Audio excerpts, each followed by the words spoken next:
Hey, and we're live. Welcome to Big D After Dark. So excited to have you all join us this evening. As viewers come in, we'll just remind you that we'll take your comments and questions live as we talk about FC Dallas, North Texas SC, and results against Sporting Kansas City and Sporting Kansas City II this past weekend. Plenty to get into. I'm your host, Nathan Hill. You can follow me at Nathan J. Hill. Over there is also Tommy at Tommy LaBeouf at Tom_FC Dallas. Below me, Ishmael Belcora at Belcora Isma on Twitter. And finally, Jose Carmona at El Chico Carmona. Good crew, as Hola. usual. Good conversation to be had tonight. We'll start, of course, with FC Dallas, and we'll take your comments and questions live if you have reactions to the game. Also, please feel free to share the feed. We want to grow the feed. We want to grow the podcast. If you miss a live show, you can subscribe to us and get the audio version. We just love your support, and we just do this because we're FC Dallas fans, and we love FC Dallas. And it's been a good season so far. Good stuff to talk about. So let's get right into the FC Dallas result. FC Dallas traveled to Sporting Kansas City. It's always, Kansas City and Dallas has almost been a feistier rivalry in recent years, I think, than even Houston, because Houston has sort of been in the wilderness. I think that's going to change. I think Houston's certainly playing a lot better.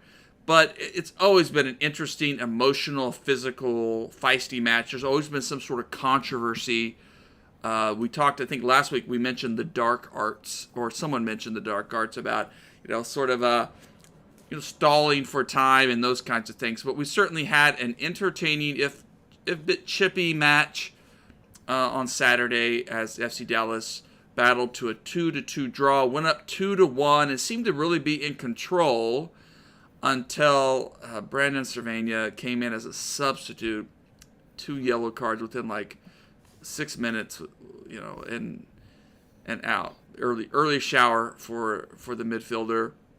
FC Dallas struggled a bit then, as most teams do, trying to preserve that victory, but then gave up one more goal, and but battled to that draw. And maybe even had a chance at one point to get another shot or two, get another opportunity too. So it's one of those games where you're grateful for a point away, because a point away in this league is really valuable. But I think as we'll hear from some post-game reactions and things in a little bit, 3 points are probably left out there on the field, at least to some FC Dallas players. So let's just get some reactions. What'd you like about the game? Is there something that left you a little frustrated? Tommy, we'll start with you.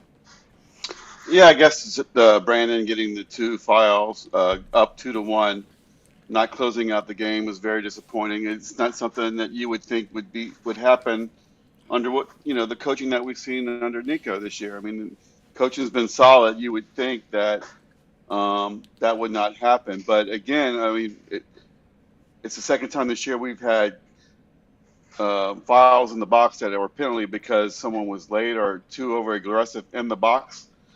And so I think maybe the coaching needs to look at that and evaluate, are they coaching that correctly? Because it happened to Paxton early in the year. He was marking someone in the box very aggressively, stepped on his foot. And this time Martinez was kind of careless and not awareness of someone else around him, was late to the ball. And, giving up penalties is like, give me goals, right? So I question that, and that's uncharacteristic of what we've seen so far from this team, because, as I said before, the coaching has been very solid. The team has been a team. They played with control. Everything they do is orchestrated. It's not free flow, shoot anywhere. It's all coached to be this way, and I'm pretty sure it's not coached to be this way as far as giving the 2 fouls within 6 or 7 minutes, and the PKs in the box. That was the big disappointing thing. But very exciting to see the goals from Jesus Ferreira and Velasco. I was especially excited for Jesus because that's what Nico's talked about earlier in the year. We want to get Ferreira the ball in space, and that's what he had in space, and you can see what he can do when he has the ball in space. I always knew that he could do this. He played at FC Dallas.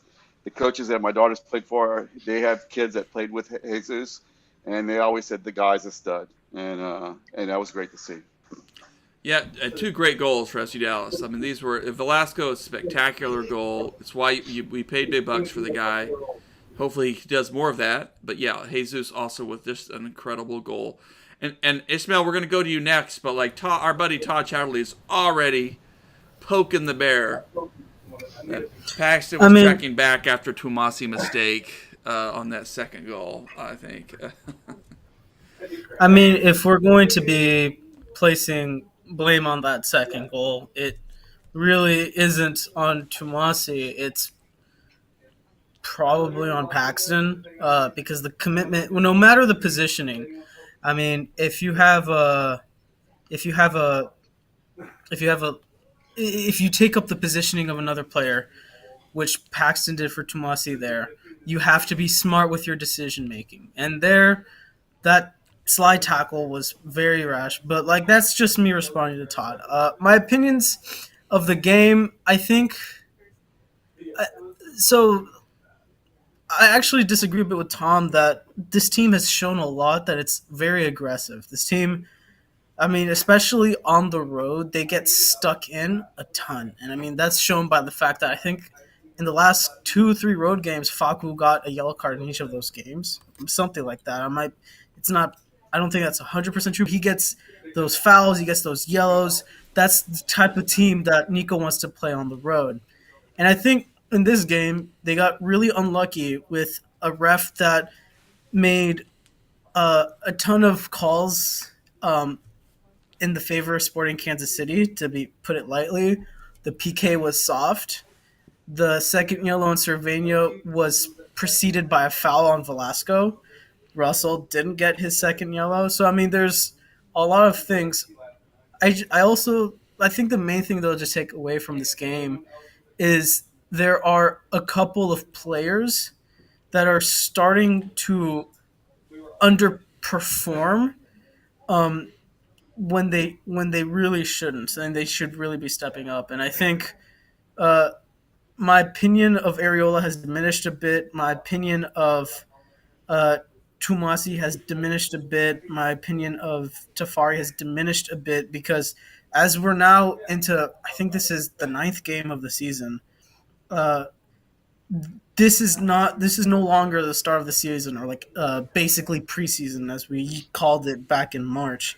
This is crunch time. This is important, and there are a couple players. There's a lot of players that have stepped up when like surprisingly players like Siki, Martinez, uh, Paxton's not really a surprise, and neither is Jesus, but the levels that they're playing at are surprising given the certain doubt that started the year. But there are a couple of players that I think uh, our expectations should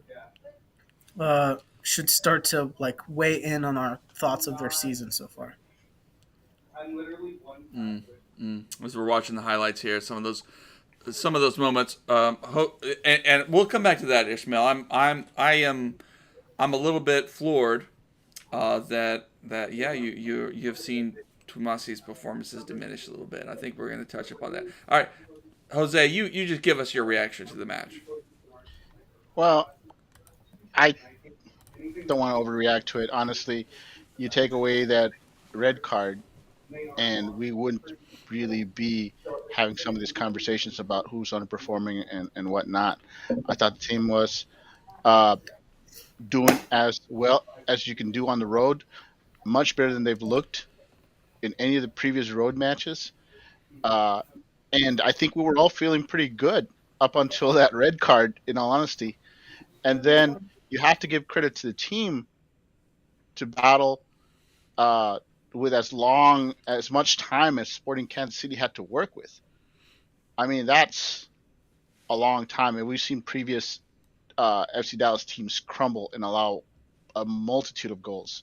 This team didn't. We saw the same fortitude that we've seen on the road against other aggressive teams, and it paid off here. You saw that same defensive fortitude that this is a very young team is displaying. Um, I I'm not going to question some of the performances. Like I'm still not convinced that Areola is 100%. Let's not forget he suffered an injury that slowed him down. I'm not convinced that he's a veteran. He might be playing with, less than 100%, or maybe not back to full form. So I'm gonna say I still rather have him out there than O'Brien, because that's what you're saying is is your choice is less than 100% Areola and 100% O'Brien. I'm still gonna take less than 100% Areola out there, but you know I'm gonna look at the positives. Siki played a solid amount of minutes out there, and let's face it, with the red card to Cervenia, he's going to have probably back-to-back starts now, and this was good for him. This is a good progression that we're seeing from him. Uh, I said before, I think he's been one of the steals of the draft, and he'll get another shot next week to keep on getting minutes and solidifying himself as the main backup for Cervenia and Pomikal. So uh, also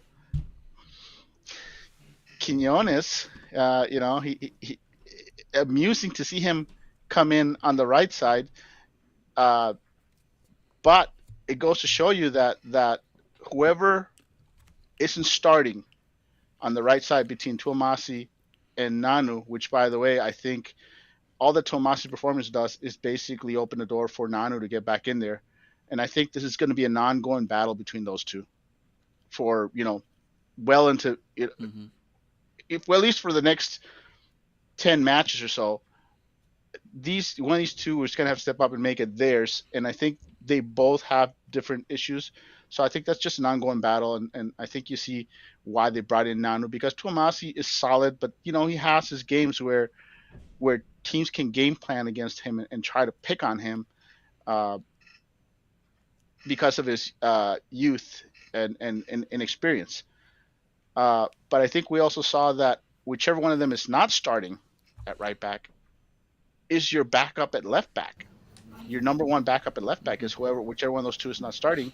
So Quinones basically becomes your default backup right back, is what we've seen, which I find amusing, but the kid has looked good. So I just want to say that while I'm still not convinced about our depth, I am feeling much better about it as we go forward. I'm happy with the point. In all honesty, I would have been upset if they were leading 2-1 and the red card had come a lot earlier. I also would have been upset. I mean, I'm not earlier, but a lot later in the game. I also would have been upset if they were up 2-1, had no red card, and we had to settle for a 2-2. But I think with 10 man, with that much time, you take the draw, and that's a great result on the road. And honestly, my complaint with the ref is we weren't the only ones complaining about the ref. Sporting Kansas City was also complaining about the ref, because I want to say when I say he was unbalanced in his calls, I mean it both ways. I mean he was very unbalanced. He was making bad calls to both teams, and it made for a really unbalanced game where both teams couldn't really settle in. Sure, I think we feel that Sporting Kansas City got more breaks, but I guarantee you Sporting Kansas City fans are telling you the same thing. They're saying, you guys got more breaks. Mm-hmm. And that's just how bad this ref was. I mean, he was bad enough that both fans were basically unhappy with him. So, in other words, just saying, he affected the game negatively for both sides, and you don't want that from any ref. Let's hear from Nico now from a post game, but I mean I think you make a good point too, that something for us to remember, that Velasco and Jesus' goals were the first away goals for FC Dallas this season, which is 9 games in, does at least point to some kind of, there's some still growing happening. Progress. Some progress. We saw right? progress. And it's something for them to build on. So I asked Nico post game just about that, kind of what were the things that they can build from the match, and it's good to hear how forceful he was and how passionate he was about this. But then I followed that up with about the refereeing, which I didn't want to bait him into anything, because I know coaches need to be careful about criticizing refs in any league. There's a line you shouldn't cross. and I understand why that's there. But also asking about his conversation with Coach Vermes after the game. So let's listen in. I think it's impressive what these guys did today to get a point. We have to give credit to them.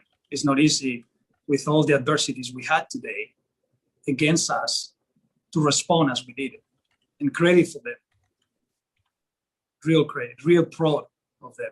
And I think this is going to build the disappointment that we have today. We're disappointed to not get 3, even playing with 10, and even with all the adversities we had today. And we're really disappointed.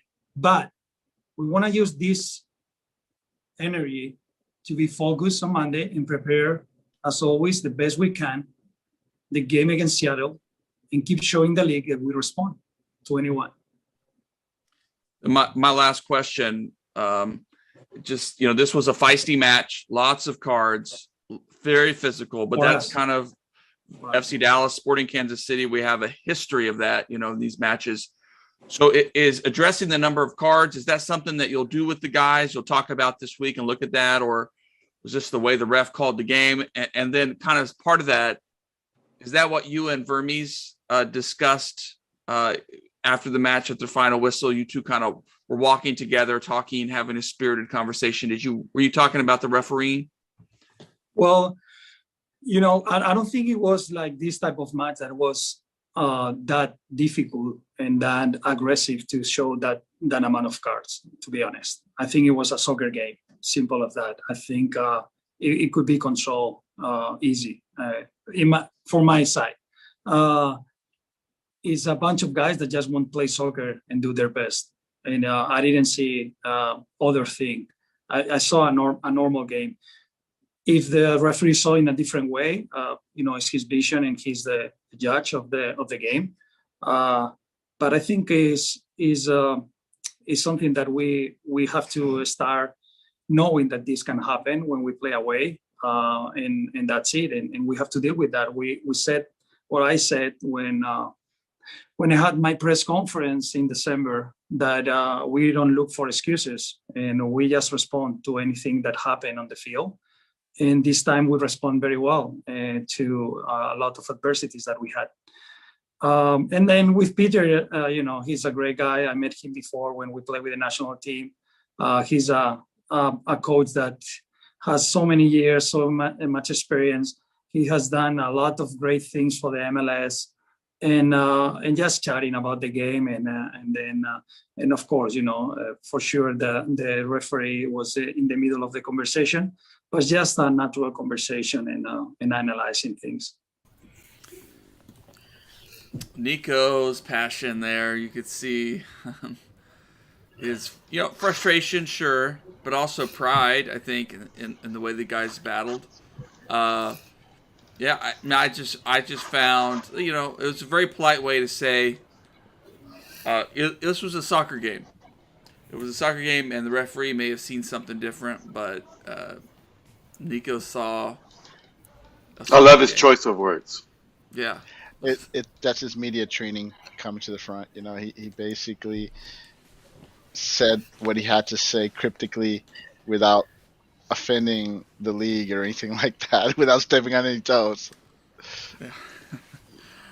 I mean, and I appreciate your words. Like you said, it was unbalanced, Jose. I mean,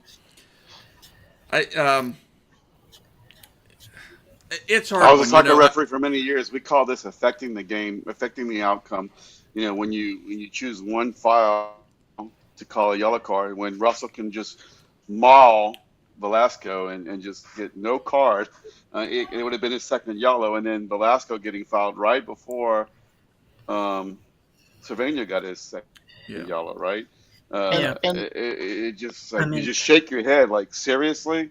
I mean, how can a fan if you're an FC Dallas fan and you're paying money to go see the games, you feel gypped. I mean, MLS has got to do better. I mean, the refereeing has got to be better. And, and I think the foul or the card that really showed to me, because I'm actually currently a ref, that really showed to me that this game was one that the ref wanted to control but ended up stifling, was that yellow card for Paz. Because I'm sorry that it cannot be time wasting if the ball is out of the field for 3 seconds. That's not how that works. And I mean, yes, there was a ball behind him, but if like that's the reaction that these players have, it's not intrinsic that oh, there's a ball behind me. You can't, and even if it is, you can't assume so. That's not how it works, especially when the ball was on the field at the time. Like it bounced off the backboards, if I'm not mistaken. So I don't like to complain about refs afterwards. Like in game, I'm very emotional about it, like as most fans are. But like retroactively, I understand the difficulty of the job. It's just when games occur like this, where most of the calls are somewhat debatable, but aren't like mistakes, quote unquote, it's not something that refs generally get chastised on. It's disappointing because of that, because this is a game that ref should have been chastised on. Well, I mean, it wasn't that part where they touched the keeper on the head. I mean, by rule, I mean I've seen in MLS, hands to the face is a red card, and that was an intentional I touch to mean, the and it face. should have at least been a yellow card. Okay, people are like he overreacted. Honestly, on that, you can't tell if his knee hit his back of his head or not because he went past him so fast, and the reaction was so fast that you have to wonder. Like I said, I still expect a yellow card. Like I said, there Yeah, was no need for that, and that's not a red card. It's just yellow card saying, hey, don't do that again. But what does he do? He didn't. Yeah. He's like had a stern waggle his finger at him. I don't know what I was getting at as Ismail pointed that time wasting yellow. I mean, we're in Concacaf for crying out loud, and we've seen some high level time wasting techniques, not just in FC Dallas, but throughout the league and throughout the region. And you show that to anyone who watches CONCACAF, and they're gonna go, "What? That's time wasting." I mean, the guy hadn't even warmed up to his time wasting, So I think we all looked at that and said, "What Well, happened?" I mean, it was ridiculous. Yeah. and And go ahead, Tom. no, finish your thought. Let me change. I was just saying, and I also want to point out the Cervania red. Um, it's one of the issues of having such a young team is let's not forget that the players are seeing their teammates get hacked and hammered, and the ref letting it go, and a young player wants to retaliate. They want to. Hey, if they're doing it, we should do it too. So they'll stop doing it. If the ref isn't going to do anything about it, we got to do something about it. And a young player, I'm not saying Serena did that as retaliation, but I wouldn't be surprised if he saw Velasco get hammered and basically said, "Well, I'm going to hammer one of their guys." It's a bad reaction from a young player, and that's sad to see from a player of Slovenia. I'm not saying he did it on purpose, but a young player sometimes reacts and doesn't think, and it's something that they'll learn. They've shrugged off a lot of these, and I'm just saying that's how the ref affects the game is by letting this go. Some of those cards that FC Dallas got, some of them were basically, hey, tit for tat. The difference is Dallas players got called and SKC players weren't Yeah. getting called for the same things. I had no problem with the penalty. I thought that was a clear-cut penalty. It was late. nah, Uh, that was very little contact. There was like no, It wasn't a especially lot, but with the yeah. other fouls called. No, I'm sorry. No. what I wanted to say is, I know we're talking a lot about the referees, but I think that we need to bring to light that I think Jesus had one of the most beautiful goals I've seen in FC Dallas for a homegrown, even not a homegrown per se. And I tweeted earlier this week. I put Ferreira, and I put 6 soccer balls, and then I put right below him I put Pepe. Pepe with nothing. And someone says, "Well, you're trashing Pepe." It's just the stats. And my point was to bring it open for discussion, and it was really beyond more than the 6 goals to Pepe Zero. I was not trying to trash Pepe, but the point I was trying to bring up is that Pepe doesn't have any goals this year, and this is a World Cup year, and I'm kind of like second guessing his decision to move to Europe. I mean, it's his choice. I mean, he's in control. He did it. I mean, he still may be the starter because he is that talented. And watching the games, him not scoring is actually a result of him not getting service. And I'm going to change the subject. We can go back to the game after, but I just think it was great. Jesus open and just seeing what he can do. Such a beautiful goal, and I think that he's in prime position to play a lot in World Cup. But I also think, I mean, I'm not saying that Pepe isn't. I think that Pepe will still play a lot in the World Cup. Yeah, we'll see. It was a beautiful goal. Definitely a beautiful goal. I asked Jesus about it. I didn't bring that clip in, but he just basically said, it's not a thing he plans. He just kind of felt it. He just kind of, his instinct took him, and he told me, he said he didn't even watch the goal replay yet. So he kind of I want to point out that we've seen him do that kind of goal before. Yeah. I still remember him doing that back when FC Dallas went on that Argentina tour. I don't know if you guys recall that, but preseason. Ferreira it was preseason match in Argentina, and we got to see one of the streams. And Ferreira did that to one of the Argentinian players when he was still a teenager, and it was almost the exact same: take the ball, dribble, break a couple ankles, and we were all like, "Wow, this kid's gonna be something." And now, fast forward several years later, and he's doing that in games that count. So good stuff. In past years, we would be so upset that we didn't get a point, and now we're upset we didn't get a win.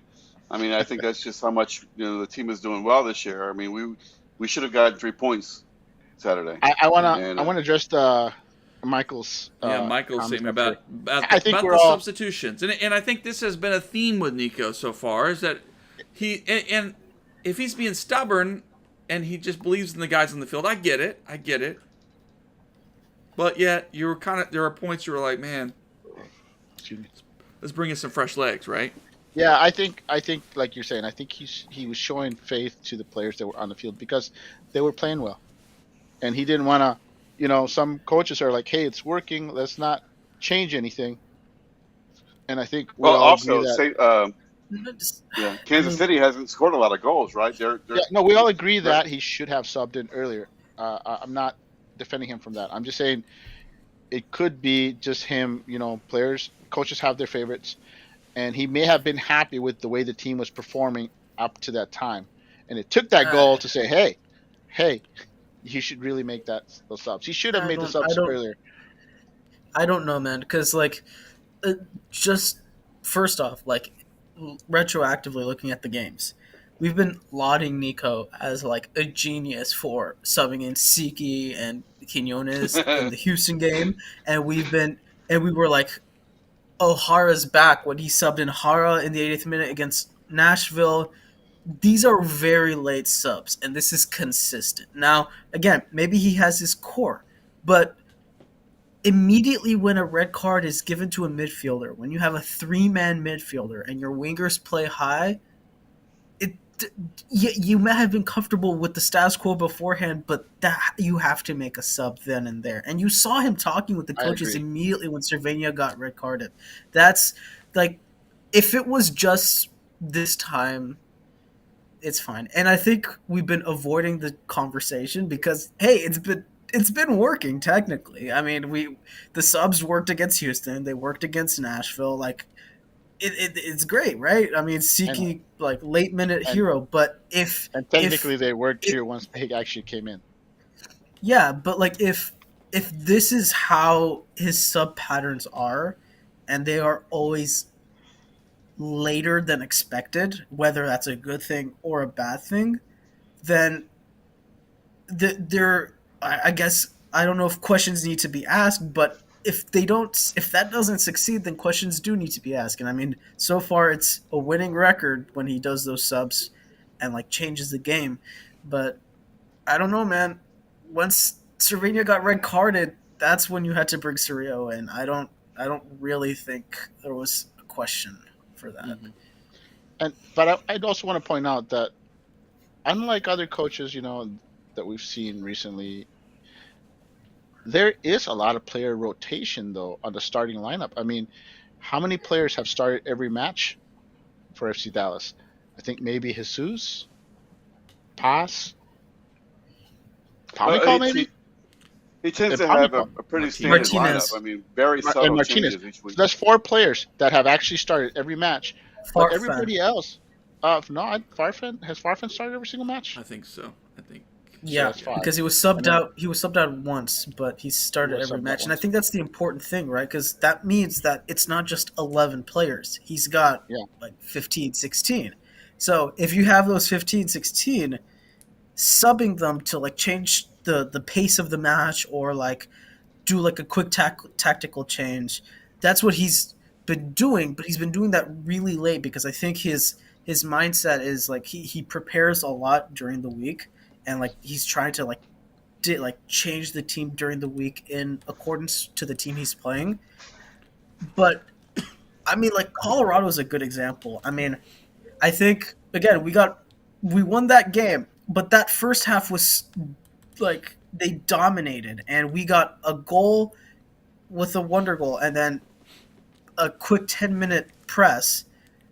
But the subs in that game also came late. So again, these are he's making tactical changes at halftime, maybe like shifting the players. But again, I don't think that kind of coaching excuses the fact that once a red card is given, it took him after the goal, which was 10 minutes after, to actually make a change. Yeah, usually most coaches will make an instant change right after a red card. Right. And I think what I was saying, I'm not trying to defend him. I'm just saying from what I'm seeing is it appears to me that Nico believes that the players on the field should be able to adjust to the situation. I mean, he sometimes changes formations without really changing much personnel. And I'm not saying it's right, and I'm saying that this appears to be early on what he believes in, and it's going to take him time to realize that that's not the case. I mean, hopefully. I mean, if this happens again and it keeps happening, we will see more red cards in the future. So that's something we'll have to keep an eye on. Is this something that where, unlike other coaches who make instant changes, is he going to linger with the starting? Then we have to say it's an issue. Then it's concerning, but we don't know the coach well enough to know if this is a flaw of his yet. It certainly looks that way, though. Let's jump over to a clip from Alan Velasco. Of course, just a tremendous free kick goal, pretty much unsavable. A reminder of what all that money is paying for, Right. by the way. It took us 34 minutes to mention that goal. Right. That's kind of nuts. Well, we mentioned it. No, I mentioned it earlier, but yeah, like, and Tommy mentioned it, but yeah, but I asked him after the game. Certainly someone asked him about, is that something you've been training and practicing? And of course, he said yes. But I just asked him about his adjustment to the physicality of the league, and so of course, you're going to hear him answer in Spanish and have it translated by one of FC Dallas staff. Yo creo que por ahí me falta un poquito de lo físico, siento que por ahí me hago un poco, pero bueno, ya veremos esta semana cómo podemos trabajar para que no me ocurra más eso. Y después, bueno, con respecto al árbitro, no soy mucho de hablar, no me gusta hablar mucho del arbitraje, pero si me toca opinar en esta ocasión, la verdad que veo que en reiteradas ocasiones siempre nos vemos perjudicados. Por ahí hay jugadas que el árbitro cobra en contra nuestro y después cuando hay jugadas similares del otro equipo, ni siquiera una tarjeta, pero bueno, es solamente una opinión. Y bueno, ojalá que podamos todos trabajar como para que la liga mejore y que no tengamos estos errores, ¿no? Porque pareciera que siempre en contra nuestro y bueno, ojalá que el próximo partido presten un poquito más de atención en ese tema. He was just saying that he's working up to get to that physical level because there's times where he feels like he can get pushed around easily, but he tries every week to get improving that level of the game.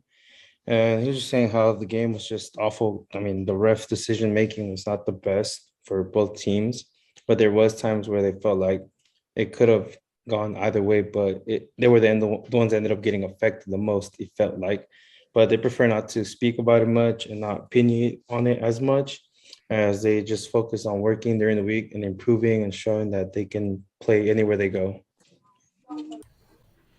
Okay, I want to jump in real quick and say that that's not what he said.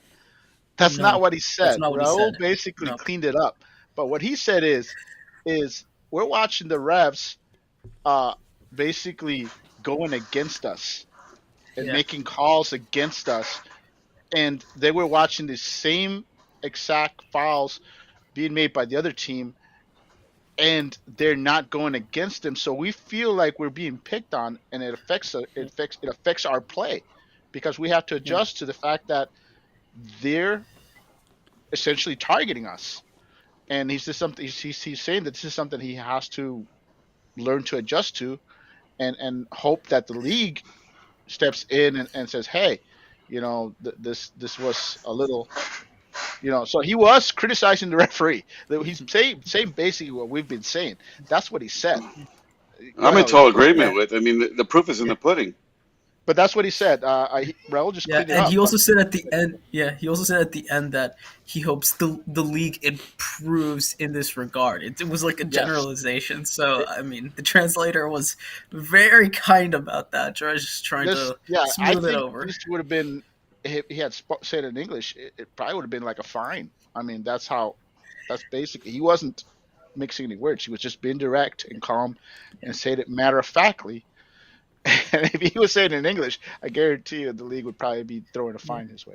I guess that's the key. When you want to criticize the league, you say it in Spanish because they don't That's right, they and don't. have the translator, Yeah, Well, I have the game pick it on up. while we're talking. And in the 53rd minute, looks like he got fouled right outside the box. And as he was kicking the ball, another guy So came in, and he got the yellow card. Velasco. yeah, yeah. so It's so my thing is, I'm gonna put this on Dan Hunt. Dan Hunt needs to call the league and says, hey, I have a $10 million investment out there. That's basically, mind you, it's an investment in the league that you guys have been telling me to spend money and go get, and I'm watching this guy basically getting Get mauled, and I don't need to see a exactly. repeat of Mauro Diaz going down because you guys aren't Yeah. protecting. Honestly, your star players, they get protected, and Velasco is FC Dallas' star player. I mean, you could say it's actually uh, chewing, Russell mauled him. That should have been a but second yellow for sure. I'm just saying this is. I would say Dan Hunt needs to get on the phone in the league and say, hey man, come on, I don't need to see my $10 million investment, get injured and out for the season. Like we've seen other teams lose their best players, and that's on the Well, league. The league needs to say, hey, okay, that you got to protect the league investments. I'm sorry, it's a little ridiculous. It's not going to so stop. It's just going to so keep yeah. coming, snowballing. The the odd thing is FC Dallas returns to Kansas City in just a few days. And I was thinking all along that this is going to be a different lineup for the Open Cup, and it very well may be. But what if it's the same lineup as, hey, we want to go back there and play? Like, what do y'all yeah. think about that? Is it going to be a different lineup, or is it going to be the same lineup? No, It it's might gonna be change different now after what happened. when you. Yeah, it's gonna be different because like 4 days later you go to LA. It's a conference game that's important with two top teams. You're gonna play that second team. But I think one of the things, just to go back to what Velasco was saying, but like considering what fans expected of him, I think this is why I'm kind of very critical about Areola because Velasco has the capability of doing something very special, right? That's how he scored his two goals this season. But that wasn't the expectation. The expectation was that he was going to be a game changer, game in and game out. And I don't think that's realistic for a player his age, because the only player his age that came from from South America and immediately made an impact that made him an MVP was Almiron. No one else has has really been able to do it, and I mean that's shown with players like Barco when like or Facundo Torres this season. Like you can't especially changing into this kind of league, the expectation can't be that it's going to be MVP because that has to be the expectation in like a 2 year time span. And I think that's why I'm critical of Ariola because as Velasco is going to adapt to this league, he's going to not allow himself to fall over as much, even when he gets fouled, like in a game like this. He's going to adapt to the style. He's going to connect more with his teammates. I mean, he had the lowest passing percentage of starting players besides Martin Pius at 55%, which is generally written as unacceptable for a winger, especially one that connects as much as he does. Uh, but it's you can tell he's good. That's the important thing, right? Because if it was 2 goals, 9 games in, but you could tell he was, that would be scary. But you could tell Velasco's good. Like he has talent. He can play in this league. He can score big goals. He can have an MVP season in 2023 or four. So, I mean, he's our diamond in the rough, and I think the investment was a good one. Or Yeah, I still he'll be don't feel there. like he's there yet, though, as a superstar. I mean, he's still a kid going up against big men, and he's outpowered. You can see that, right? But that's going to change in a shortly. It may be a few months, it may be next year, but I don't think he's even. I would say as far as becoming a superstar, he's probably like 65% there. I mean, give I'm him open spot, yeah, he's there, he's great, but as I'm far gonna as yeah, I'm gonna he's not there disagree yet. with you guys right now, and I'm tell you this: when Velasco stepped up to take that kick, we all knew he was gonna put that in. We all. I'm not I saying didn't. we. I didn't. Oh yeah, No, yeah. I honestly, from that range, I most of the people I talked to said, he's gonna shoot that, and that's the difference. That's the difference between a player that has potential and a player that can actually. This is gonna affect teams going forward because first you got to prove you can make that shot, and he has proven he can make that shot. Now you can play with that. Now you can do other runs. You can do other runs up of that. This is something you can build on. He hasn't been here that long with the team. I would say that he's still getting acclimated and he's still learning what Absolutely. Nico's style and stuff. So yeah, that's what I honestly, say. Yeah, honestly, it I think you're right that he's no Almiron, but still, I like I said that's not gonna that can't be the expectation because no no Almiron no, was but I a think million out of one. Yeah. that showed that he can change the game. The question is, how often can he do that? And The, that's he did change that game, and then the red card changed it back. the things that So I'm seeing that he needs to improve on, he's still getting pushed off the ball. They're still taking the I'm ball away from him relatively easy on some situations. There's been one-on-one situations where he takes man on one-on-one and the guy kicks the ball away from him instead of beating the man. I think that he will get there. I'm not. He's a great player. I'm so happy he's on our team, and I'm just saying he's not even there yet. Wait till he gets there, then he'll be and, one and in the but league. that's what we paid for, Rise potential, Yeah, and yeah. hopefully, I mean, first let's see him finish out the season and not get injured from all this beating he's taking, and then honestly, I like what I've seen from him so far. I think he's as advertised, raw, but clearly with the tools to affect change. It's just a matter of you know Mm-hmm. he won't be a Mm-hmm. star until he can do it every game. But seeing him do it on the road, Yeah. Yeah. that's Uh, that's a well, good the start. biggest thing I'm excited about is that he wants to be here. You can see it. You can see he's part of the team. And Nico talks about him. Hey, we had a conversation. We want, all he wants to learn how he wants to get better. I was thinking to myself that maybe it's not far-fetched that he doesn't leave here after a few years and he stays here long term because he just I likes it here. You know? I think I think he's got a 2 year. I mean, I think he's got a 2 year window really. In all honesty, if he plays next year, if he's having that MVP type season, he'll be gone mid season. Honestly, All right. so that's the game plan. I think honestly, if we get more than 2 years from him, I'll be thrilled. But What let's about let's Jesus? let's let's just admit that he's here as a stepping stone to a higher plane. And the question is, how long before he hits that stride where teams say, "Okay, we got to have him." And we'll see about Jesus. I mean, if Jesus can score some goals in the World Cup, if he gets called up and all that, he may be gone next winter. But we'll just we'll have to cross that bridge when we get there. But let's shift. It's getting a little late here, but we want to shift over to North Texas SC after that disappointing kind of home loss there, 3-2 against Dynamo Dos. All three goals were just some mistakes, some basic mistakes. They really rebounded in a nice way, getting 3 points away against Kansas City II. Not, Sporting Kansas City II, not particularly one of the stronger teams in MLS Next Pro. They haven't conceded a lot of goals, but they haven't scored many either.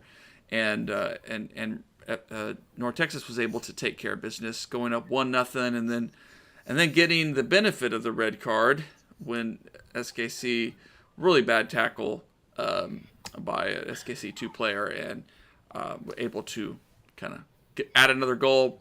Probably unlucky not to add a couple more, but just a good, as Jose said in a Twitter post this week, a good workmanlike victory. Just took care of business, came away with the 3 points. Never really looked in doubt, especially after the red card. A nice bounce back from the team and from the disappointing weekend before, I think. Yeah, I think Yeah, I think the main thing was that Carnero got his confidence back because his like out of all the players against Houston, he was probably the worst one, and especially I think that was his debut. That wasn't a great debut considering that he has Carrera, who's the starter, and Wilson, who's very well respected by the organization. Carnero needed to step up in this game, and he did very well, not just in the PK but in the other players. The main thing I take away from this game is that I know this is probably a generalization that most of us would accept, but once Redzik and Sean, I think the writing's on the wall. Once they leave for Europe this summer, because Sean probably will want to leave, and Redzik also has said he wants to leave. Kamungo has shown over these last 2 years that maybe he's not MLS level ready now, but he has that growth, that consistent growth. He's improving his game.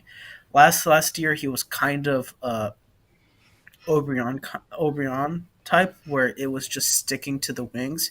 But he's now coming inside. His passing has improved. Uh, so has Hope, but I mean it's been a drastic change from last year because Hope was not very good last year. But Kamungo is the main is Yeah. the main thing that I've taken from these first couple of games, that once those two players, Regic and Sean, leave, Kamungo can take that spot. He has the capabilities to grow into a possible MLS useful player someday. I think the same about Hope. Actually, you did mention Hope. Hope leads MLS Next Pro in assists with 5. He has affected change in a different way, and honestly, we had more consistent uh, center forward play. He probably have more assists in all honesty because we basically have two of the most dangerous wings in the league in Kamungo and Hope, and they are dangerous in different ways. Kamungo can break you down. He is a playmaker. He's the guy that can snatch that one goal on the road that gets you points on the road. We've seen him do it. And Hope breaks you down with his passing and dribbling and setting up other players to claim the glory. Uh, It's the Jack. Hey, stream Jack. Hey Jack, you know what? It was better than normal, much better than what I've seen. But in all honesty, I'm a child of the '80s, watching really bad B flicks. So honestly, I'm just happy to see the game. I'm not gonna complain about the fact that we got the auto camera and stuff like that. The commentating, I just turned that off. I'm just there to watch the game like a scout. I already know my lineups. I know what I'm looking for. I know who the numbers are. I can say, hell, 11, oh, that's Acosta, or, 7, and, and so on and so forth. So I can follow the game just fine. I know people expect more, and mind you, Real Monarchs just announced that they're hiring their old crew from the USL, their broadcast crew, and they're gonna They basically use kind of their own had to. equipment. They're gonna use They their own had to. equipment, and they're gonna use their own gear, and they're gonna televise, their own cameras. And I think that's a good sign for the league that other teams I expect to start taking that step and say, okay, you know what, our fans deserve more. And Yeah. so I'm not too worried about it over time. Honestly, this season for me, as far as I'm concerned, is just throw shit at the wall and see what sticks for MLS. And I truly believe that next year will be the real true first season because there were so many new teams that most of them don't know what they're doing or they're learning on the fly. And next year, when you get the teams from the USL Championship and the league has 30 teams, and hopefully we have a media contract, you'll see Major League Soccer spend a little more, not a lot more, but better than what we're getting this season. So I think this season is basically just what it is. I'm just happy to see North Texas play and watch the kids develop. But yeah, I agree with Ismail. I think both Hope and I mean we've got Good, think about good that. talent. I mean, Kamungo, Hope, Ferry. We've got several players that could possibly make the jump. And I've heard from hearing other podcasts and stuff like that, like Bus saying that Acosta has or not Acosta, Costa has actually trained with the first team also, so they're pretty high on him also. You He was in see that? the original preseason squad. He was Yep, like the early on. He was like him and Carrera were the two North Texas players that were on the exactly. squad early on.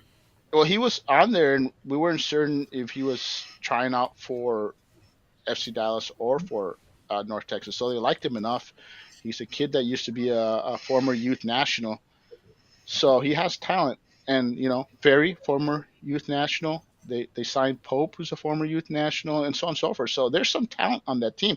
I'm not saying they're all going to make the jump, but certainly you see some players like Kamango and Hope and Ferry and Costa that could have a future, And of course you see Parker. And we're watching Bartlett, but you know what? I think I still say it. North Texas is one of the best teams in that league. And mind you, they were one of the best teams in USL League One. They, champions first year. They just missed out on a last second goal from being in the title game the following year when they scrapped the playoffs. Otherwise, they would have been a playoff team. And they were the hottest team at the end of the season. So they would have had a legit chance to, had there been a playoffs to defend their title. I'm not saying they would have won, but I'm confident they would have at least made the final that year. And then last year they were still a playoff team, and basically they just ran into a team that had their number all season. That was just bad luck. And now they've gone to a league that is a step below that. So it's not that North Texas has gotten better. You could argue that maybe last year's team was better than this year's team. It's just that they have a certain standard that they're staying at, and they've taken a step down in competition. And I'm not even convinced that they are the best, most talented team in the league. They're just one of the better teams in the league consistently. They're a consistent team, and they'll be there. They'll be a playoff team at the end of the year, and definitely one of the teams that the champion will have to go through to claim the title. well, hey Jack, we're gonna have you on again soon. It was fun having you on because there's no. I mean, I could have. I don't know if there's a limit to how many people I can have on this software package, but we'll figure it out. But and I just like Coach Kaw. I mean, the more and more I talk to him, he's just personable. He's great. He's energetic. He loves to talk about soccer. He's enthusiastic about this team and winning with this team. So And even I asked him. I didn't pull the clip up, but I asked him about the loss against Dynamo, and he just said, I said, did the mood dip? How are things? He said, no, things are good. Things are. We gave up 3 bad goals against Dynamo, and we were focused on the next game. And sure enough, they showed it. They really bounced back well. I want to talk about that quickly. Glad you mentioned Dynamo because that was a big showdown. You had North Texas and Dynamo. That was a big game. Both teams went hard. I had talked before that I thought Dynamo was one of the teams that could come to North Texas and walk out with 3 points, and they did.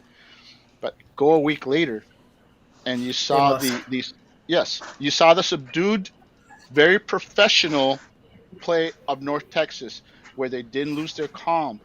They said even when they were up a player, they kept their pattern and their play. They didn't look in any hurry, no panic, and they just did a very professional job of going out there and getting those 3 points. Houston went to Tacoma and got crushed because the opposite happened over there. They couldn't get up for that game. I mean, Houston has been dominating teams, and they got dominated. They got beat at their own game. Tacoma scored first, sat back, played defense, waited for Houston to open up and come after them, and hit them on the counter, just like Houston's been doing to everybody all year. And that's on the coach. That's on the coach getting his players to be professionals. And that's what you saw from Coach Cott is some people are like, oh, it wasn't a very impressive performance, blah, blah, blah. After a huge match and a disappointing loss, I'm very encouraged that the team went out there and got a very professional victory. It shows growth. It shows that the coach is teaching his players how to be professional. So it's a really young team, by the way, on the road in a hostile environment. Very excited. That it shows growth, and I think it shows that the team is in the right hands. By the way, one of only 4 undefeated teams on the road left. All right. Good stuff. Well, we'll get ready to close out the show. Of course, FC Dallas will welcome Seattle Sounders into town this Saturday at Toyota. It's going to be a fun match. Of course, it'll be one of those key tests to see just how FC Dallas has grown. So on that note, Seattle is playing in the CONCACAF final on Wednesday.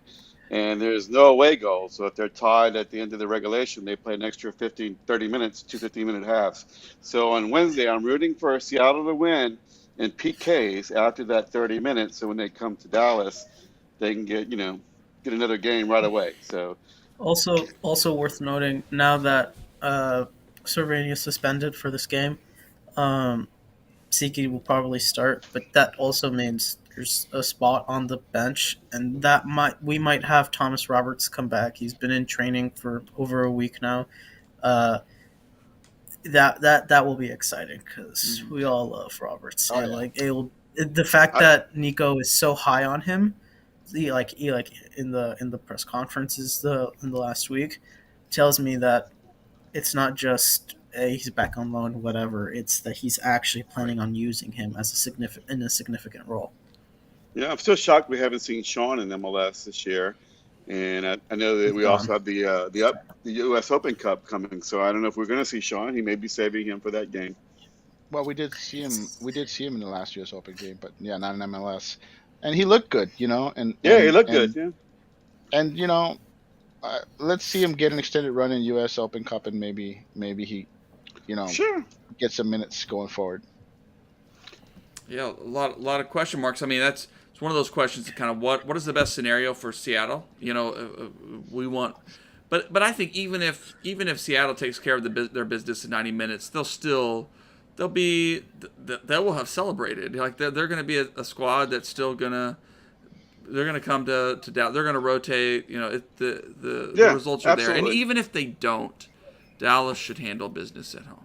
I mean, and Seattle's not good this year in MLS, so they're not good in MLS so far. They've got some. They of those lost to San Jose. Yeah, I just hope it's not the same referee. That's not a good thing. I mean, at home against a team that will definitely be tired, and let's face it, not just tired, they'll be emotionally spent, win or lose. So I think anything that less than 3 points is going to be a disappointment. In all honesty. So, all right, quick predictions. Let's just go around. Tommy, what's your prediction Saturday? FC Dallas 3, Seattle 0. Boom. Ishmael? Boom. I mean, I always go 10-0 in the FC Dallas group chat, but I mean, realistically, maybe 2 goals by Jesus, and then a goal by Seattle's new homegrown star Jackson Reagan. 2-1. Oh, I didn't say who was going to score my goals. All of them is going to be the first hat trick by Facunda. Okay, well, bold choice. I'll go 3-1. I'll go 3-1.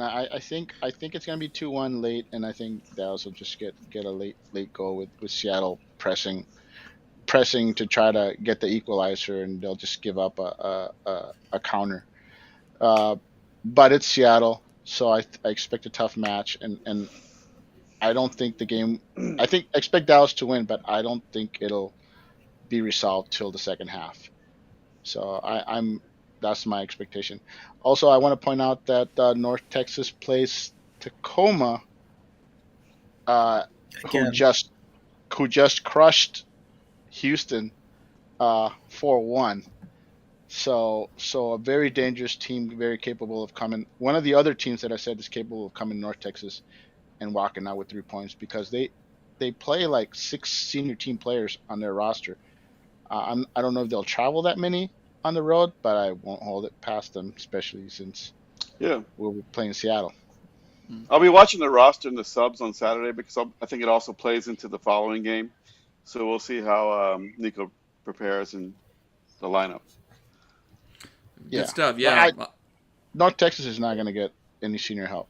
They've been very consistent about only playing the players that have been loaned down to them. You're only going to see Parker and Bartlett and Chris Smith and Carrera. That's it. If Carrera's back, they're not gonna get any players coming down to help them. But Seattle, they have no qualms about sending as many senior players for their team as possible. So I expect a tough match, and I expect North Texas to win, but it'll be by like a goal. It'll be a closer game. Highest scoring team in the Western Conference, by the way. So a very dangerous team. All right, should be some good soccer to enjoy this weekend, right? Anyway, one last thing. Okay. Tacoma lost at St. Louis, and that was like a 4-3 scoreline. So like I said, very dangerous team. Carry on. Sorry to interrupt. Good. Well, we'll close the show out there. I think my prediction is a 2-0 home victory. That, you know, if 2-0 still, it doesn't mean Seattle's not going to threaten and stuff and put in a fight, but Dallas will take advantage of things at home. That's what I'm hoping for. All right, a good weekend ahead. Appreciate everyone watching the pod tonight, and of course you can catch it and subscribe on wherever you find podcasts. Just look up Big D After Dark, and of course check out BigDSoccer.com for some articles and news and notes and different things. And of course our buddy Jack has some great write-ups about North Texas SC. And comment there and share and have some fun. Let's go FC Dallas. All right. Let's go FC. And happy May. Yeah. All right. Good night, everybody. Buenas noches. Good night. Night.